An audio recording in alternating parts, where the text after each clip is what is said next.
I gave my stepmom a baby shower gift to celebrate my baby brother, but she smirked and said I was never family. Everyone laughed until I revealed the truth inside the box, and the silence that followed was just the beginning of what came next. "I'm so happy for you," I said, handing Laura the box. "Can't wait to meet my little brother."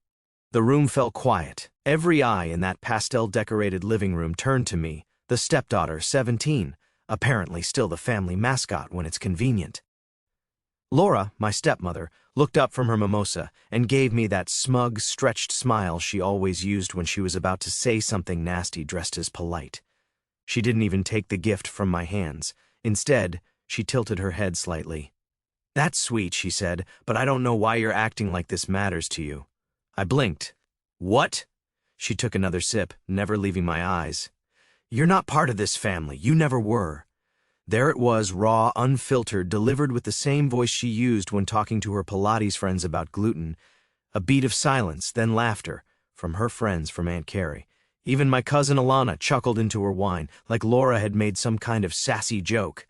But it wasn't a joke. My father didn't laugh. He didn't even look at me. He just sat there, eyes fixed on a plate of tiny sandwiches like he was wishing he could disappear. "Oh, come on, sweetheart," Laura added, brushing invisible lint off her designer maternity dress. "Let's not be dramatic. It's just this is our celebration, not yours." My cheeks burned, but I didn't move. I'd rehearsed this moment in my head 100 times. Not this exact moment, because I hadn't expected her to humiliate me in front of 20 people, but I had been prepared for her to push. What she didn't know was I'd come prepared to push back harder. "I made something for the baby," I said, still holding the box. "Took me 3 weeks. Laura raised an eyebrow. "I'm sure it's thoughtful."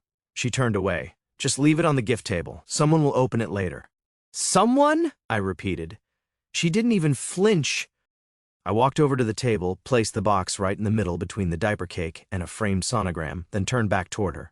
"It has a surprise inside." She glanced at me over her shoulder. "Oh, what is it?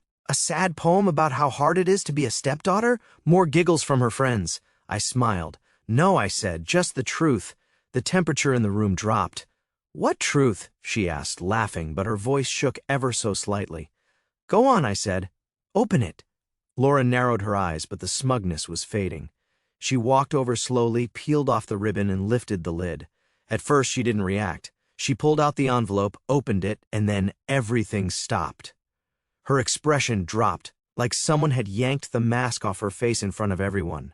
Her hands trembled. "What is this?" she whispered. My father stood up suddenly. "Laura, what's wrong?" Laura swallowed. These aren't real. Hospital records, lab results, dates, a timeline of appointments." I met her eyes. "And a paternity test. See the name?" My voice was flat, even, dead calm. Not my dad's name. Dead silence. No one moved. Not even the baby kicked, I swear. "Laura?" My dad asked again, voice sharper. She didn't answer. I stepped toward the door. "I may not be part of this family," I said, "but I'm absolutely sure I'm not the one lying to it." And then I walked out, calm, steady, like I hadn't just blown up a woman's entire fake perfect life. You probably think that was dramatic, that I came to my stepmom's baby shower with some kind of evil plan to ruin the party. Wrong. I came with the truth, and if the truth happens to ruin her party, maybe it wasn't much of a family to begin with. Let me rewind a bit. My mom died when I was 9, a car accident, one of those wrong place, wrong time stories you read in the paper. It wrecked my dad. He acted wrecked for about 6 months. Then he met Laura. Laura was everything my mom wasn't. Where my mom was warm, chaotic, and kind, Laura was cold, composed, and fake nice. My mom wore sweats to grocery stores. Laura wore lipstick to vacuum. Within a year, they were married. I was 10, and just like that, I became the extra, the shadow, the walking, talking reminder that my dad had a life before Laura, and that Laura wasn't the first. She hated that. In the beginning, I genuinely believed I could make it work. I threw myself into being the perfect stepdaughter, bending over backwards to accommodate Laura's every preference and unspoken rule. When she explicitly told me on that very first day that calling her mom made her deeply uncomfortable, I immediately switched to Laura without question or complaint. I didn't argue, didn't push back, didn't even ask why. I simply accepted it as the new normal in our reconstructed family dynamic. But that was only the beginning of a long list of restrictions that would slowly suffocate my sense of belonging in what was supposed to be my own home. Laura made it crystal clear that my colorful school drawings, which I'd proudly displayed on our refrigerator for years, were no longer welcome in her pristine kitchen aesthetic. My toys, scattered throughout the living room during countless childhood afternoons, suddenly became eyesores that needed to be banished to my bedroom. Even my very presence became an intrusion. I learned quickly never to disturb her sacred yoga sessions, no matter how urgent my need for attention or help might be. The slow erosion of my place in the family became painfully obvious by the time I turned 12. I'd completely stopped asking for anything, permission, help, or even basic acknowledgement. It felt pointless, like shouting into a void that had already decided I didn't matter. Meanwhile, my father seemed to drift further and further away from me and deeper into Laura's gravitational pull. The transformation was heartbreaking to witness. If Laura so much as sighed with the slightest hint of displeasure, Dad would immediately drop everything to ask what was troubling her. But when I tried to speak, to share something about my day or express a need, he'd actually ask me to lower my voice, as if my very words were an assault on their peaceful existence. The most devastating change was the disappearance of our small but meaningful traditions. Dad used to make pancakes every weekend morning, carefully crafting smiley faces with chocolate chips and whipped cream, his eyes lighting up as I giggled with delight. Those moments felt like pure magic. Just the two of us in our pajamas, laughing over breakfast before the world demanded our attention. But by the time I was 13, those precious mornings had vanished completely. Instead, I found myself eating dry cereal alone at the kitchen counter, mechanically chewing while scrolling through their perfectly curated social media posts of matching selfies at trendy brunch spots, their faces glowing with happiness that somehow never included me. But I survived. I got good grades, worked part-time jobs, kept my head down. Laura? She got everything. Vacations, spa days, a new SUV every 2 years. My dad even remodeled the kitchen because the countertops didn't inspire her. I was invisible in my own home. Until, of course, Laura got pregnant. That changed everything. Suddenly, there were balloons in the hallway, baby name lists on the fridge, ultrasound photos taped to the mirror in the entryway. And me? Oh, can you keep it down? She's napping? Don't leave your homework on the kitchen table. It's baby shower planning space now. Why don't you go stay with a friend this weekend? We're doing the gender reveal. Like I was some stray they were trying to politely evict. It was during one of those nights, eating dinner alone in my room again, that I noticed something weird. Laura's prenatal appointment schedule printed out and left on the kitchen counter. I glanced at it without thinking, except the dates didn't line up. I'm good at math, obscenely good, and I knew down to the week when they'd announced the pregnancy. Only the record said she was nearly 3 weeks further along than she should have been. Weird, right? I didn't say anything at first. I figured maybe I was wrong, maybe she messed up the dates. But something didn't sit right, so I started watching. She was paranoid about her phone, always turning the screen face down, never letting my dad near it. One night, she left it charging in the kitchen. I know I shouldn't have looked, but I did. And I found messages. Not many, she deleted most, but I found one from a number labeled Leah's husband that said, "We need to talk about the baby. You promised." That was all I needed. I started digging. I found receipts, clinic records, appointment confirmations. I even found a folder in the cloud my dad paid for, where Laura had scanned her labs. Some were under a different name. Some were dated before she even pretended to know she was pregnant. She was hiding everything. That's when I decided I wasn't going to be quiet anymore. Because I was tired. Tired of being erased. Tired of my father choosing her silence over my existence. Tired of pretending like this woman was anything close to family. So I printed everything, made copies, organized the evidence, and then I wrapped it, tucked it between baby socks and a handmade scrapbook I spent actual hours on, because despite it all, I thought maybe my baby brother deserved to know someone gave a damn. The week before the shower, I told my dad I'd be attending. His response? "Just don't make it about you." That stuck in my throat like broken glass.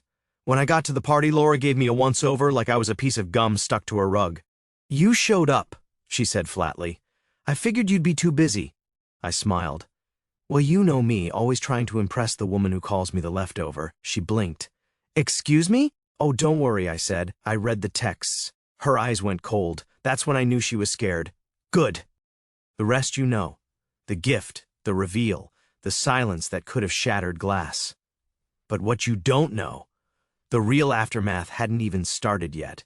Because Laura may have looked stunned in that moment, but I knew the real storm was still coming, and I was ready for it. Laura didn't call that night, she didn't call the next morning either, but my dad did, 8 times. I didn't pick up. On the 9th, he left a voicemail. We need to talk. Come home. No, I didn't reply. 2 hours later, the garage door opened, footsteps, then my bedroom door slammed open like he still had the right. You need to explain yourself, he barked. I didn't even look up.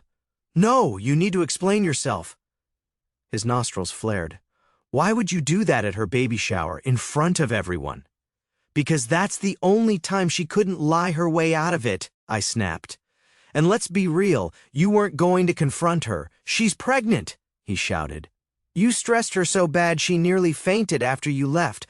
I stood up, calm but shaking inside. You're mad I ruined the mood?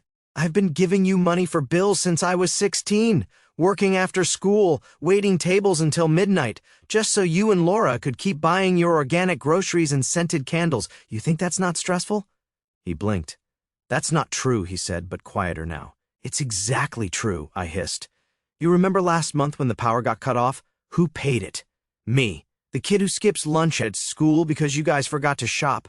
He looked stunned, like he hadn't expected me to know how to punch back. And then Laura's voice came from the hall. Wow, she said. That was dramatic. She stepped in, arms folded over her belly, smug as ever. Always the victim, huh? I turned. Get out. She walked in closer. This is still my house. I laughed. Oh, then maybe you should have paid the water bill last month yourself instead of asking me. Dad looked over at her. What? He said. She offered, I said, stunned. You stood in the kitchen crying about how broke you were while wearing a $200 robe. She shrugged. It's not my fault you have a savior complex. That was it. I walked over to my dresser, grabbed the second envelope, and threw it on the bed. She looked down at it. What is this? Second proof, I said, in case the first one wasn't enough. She opened it, read the name on the second paternity lab, and froze. Stop, she said quickly. This is fake. Oh, really? I said. Then explain why the clinic confirmed your name, your ID, and your private email when I called and pretended to be your assistant. My dad turned to her. Laura, she's lying. Laura's voice was high and brittle. You believe her over me? Why not? I said. I've paid more bills in this house than both of you combined. She lost it. You want to be a martyr? She snapped. Fine. Go live your sad little life alone. No one's going to miss you. Wrong again, I said, voice flat. The person who's going to be alone is you. Because now everyone knows. And then I looked at my dad. I'm done trying to earn your love. I gave you money, I gave you loyalty, and you gave me nothing. I didn't know it was that bad, he muttered. You didn't care enough to ask, I said. And now it's too late. I grabbed my bag and walked to the door. You'll regret this, Laura yelled after me. I paused, turned back just enough to smile. No, I said, but you will. Every time your phone rings and it's not him calling you back. And then I left. For the last time. I walked out, not running, not crying, not slamming doors for effect. Just steady steps, a backpack on my shoulder, and silence in my chest where panic used to live. The air outside felt colder than it was, maybe because for the first time no one was watching me leave. I didn't look back, and no one came after me. At first I thought they wouldn't reach out at all, like the moment was so nuclear they'd pretend it never happened. But I should have known better. The silence lasted 2 hours. Then my phone lit up. First, it was Dad. 8 calls all in a row. I let them ring out. The 9th one came with a voicemail. We need to talk. Come home. Don't make this worse. I didn't respond. Then came Laura, different. Number, no caller ID, like she thought I'd block her. If you don't come back and fix this, your father might leave me. Do you want to destroy this family completely? No, Laura, I'm not destroying it. I'm just finally refusing to keep it alive with my blood. I was sitting on a bench outside a 7-Eleven, sipping on a warm Sprite and watching the screen blink again. It was funny, in a way. For years I wanted them to care, to notice me. Now they couldn't stop reaching for me, and all I wanted was distance. That night I crashed on my friend Eli's couch. He didn't say much, just handed me a blanket and a key before going to bed. He turned back and said, You know, you actually look calm, like you're finally breathing. I didn't realize until that moment that he was right. 2 days. That's how long it took. Then the next wave hit. Aunt Cheryl texted first. We had no idea, honey. Everyone was stunned. Laura's trying to twist the story, but your dad, he looks like he hasn't slept. I didn't answer. I wasn't interested in being discussed behind closed doors like some reality show scandal. I wasn't the family's ugly truth they all whispered about after dessert. Not anymore. But the 3rd day, my phone rang again. Dad, I wasn't going to pick up. I really wasn't. But something in me, maybe the final sliver of that scared little kid still hoping for a real father, pressed answer. "Hey," I said, voice cold. "It's me," he replied, like I didn't already know. His voice sounded cracked, like he hadn't used it in a while, or maybe like it had been through too many arguments. "Laura's gone," he said after a pause. "Took a bag and went to her sister's. She said it's just temporary." I stayed silent. "She says the test is fake, that you're trying to hurt us." But I looked over everything, what you showed, the clinic dates, the paternity lab. You didn't lie. I know. He inhaled through his nose like he was bracing himself. I didn't know about the money, he added. "She said a friend was helping us with bills, groceries, utilities." I let out a short, joyless laugh. "She cried on cue every time I asked why you two couldn't pay for your own electricity, and you bought it, like always. I didn't want to believe she'd lie about something like that." "No," I said. "You didn't want to be uncomfortable. There's a difference." Another pause. "I haven't asked you for forgiveness yet, and I wouldn't give it," I said calmly. He was quiet for a long time. "Why not?" I smiled bitterly. There it is, I thought. He still doesn't get it. Because forgiveness is the first step toward rebuilding a relationship, and I don't want a relationship. Not anymore. "But I'm your father," he said, desperation starting to leak through. "No, you're a man who watched his teenage daughter work night shifts, pay the water bill, and skip dinner to cover your mortgage while your wife called her a mistake to her face. And you let her." Silence again. "Please, don't beg," I cut in. "I'm not your therapist, I'm not your second income, and I'm done being your duct tape." Then I hung up. I wasn't broken, I was done. I moved into a tiny basement room I found through a guy at the diner. Mold on the wall, shared bathroom, weak Wi-Fi. It was perfect. I had a mattress on the floor, a microwave, one folding chair, and every morning I woke up and heard nothing. No guilt, no insults, no cold silence, just peace. And ramen. I picked up extra shifts at work, saved every dollar I used to hand over to Dad like I was tithing to some cruel god. And in the quiet hours between shifts, I started writing. Just blog posts, Reddit threads, tweets, nothing fancy. But then I told my story. About the baby shower, the gift, the truth inside the box. It blew up. I gave my stepmom a baby gift. Inside was a paternity test. Now she's gone, my dad's unraveling, and I'm finally healing. Thousands of likes, hundreds of comments. Legend. You did what most of us only dream about. You're not the black sheep, you're the white knight who walked away. But one message hit different. You don't know me, but I used to be friends with Laura. She did the same thing to another man. His daughter ended up in therapy. You escaped just in time. I didn't cry, didn't scream, I just sat there holding my phone, staring at that message like it was an X-ray of my soul. For the first time I knew I hadn't been crazy, I hadn't been difficult, I'd just been targeted. And now I was free. If anyone ever says to me, "But family is everything," I'll look them dead in the eye and say, "Then explain why mine handed me a bill and called it love." Because I was their wallet, their scapegoat, their proof that they weren't the problem. Until I refused to pay, until I walked away, and now they're the ones trying to rebuild what they burned. But I won't be coming back, not this time, not ever. 2 weeks later I was sitting on my floor, legs crossed, microwave buzzing in the background. The room smelled like instant noodles and dust. In front of me, my phone, open to a Reddit thread, a blank post. Title: I gave my stepmom a baby shower gift with a surprise inside. Now she's hiding, my dad won't stop calling, and I'm finally free. I stared at the screen. My fingers hovered over the keyboard. Then I started typing. I wrote it all, every last detail. How she smiled in public and stabbed in private.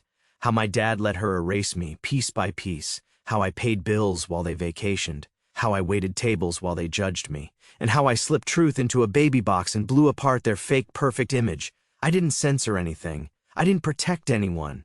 Because they never protected me. I hit post. And then I waited. It started small. A few new comments, a dozen votes. Then it exploded. Thousands, tens of thousands. People were sending me awards, DMing me support, sharing their own stories. One user wrote, "You didn't just stand up for yourself, you stood up for every kid who was used, ignored, and erased by the people who were supposed to love them." Another said, "You're not the villain, you're the hero that survived the movie and burned the credits." And then a woman DM'd me, "This may sound insane, but I think we have the same stepmom. Did she used to live in Arizona?" Turns out, Laura had a history. Other men, other daughters, other lies. Same script, same manipulation. My story went viral. People started reposting it on TikTok. Someone animated it into a YouTube video. A podcast reached out and asked if I'd talk anonymously. I said no, not because I was afraid, but because I didn't need to say more. I'd already said everything. A few days later, Dad sent me one last message. I read your post. I didn't realize you hated us that much. I didn't reply because it wasn't hate, it was truth. And truth doesn't knock before it enters, it breaks the door down. Sometimes people ask me, do you miss them? No. I miss the idea of a family, not the people who weaponized it. I don't miss holding my breath when I came home. I don't miss budgeting my paycheck around grown adults' laziness. I don't miss begging to be seen, because now people see me, not as the black sheep, not as the poor kid with the attitude, not as the problem, but as the one who told the truth and walked away when no one else had the courage to. So no, I don't miss them, but sometimes I do think about that baby, the one that isn't my brother, and I wonder, will he grow up in the same lies? Will he one day find this post and realize who Laura really is? If he does, and he's reading this now, kid, listen to me, you don't owe her anything. Not your money, not your silence, not your soul. Run sooner than I did. And when you do, don't look back. The end. Or really the beginning. Because the day I walked out wasn't the end of my family. It was the start of my life.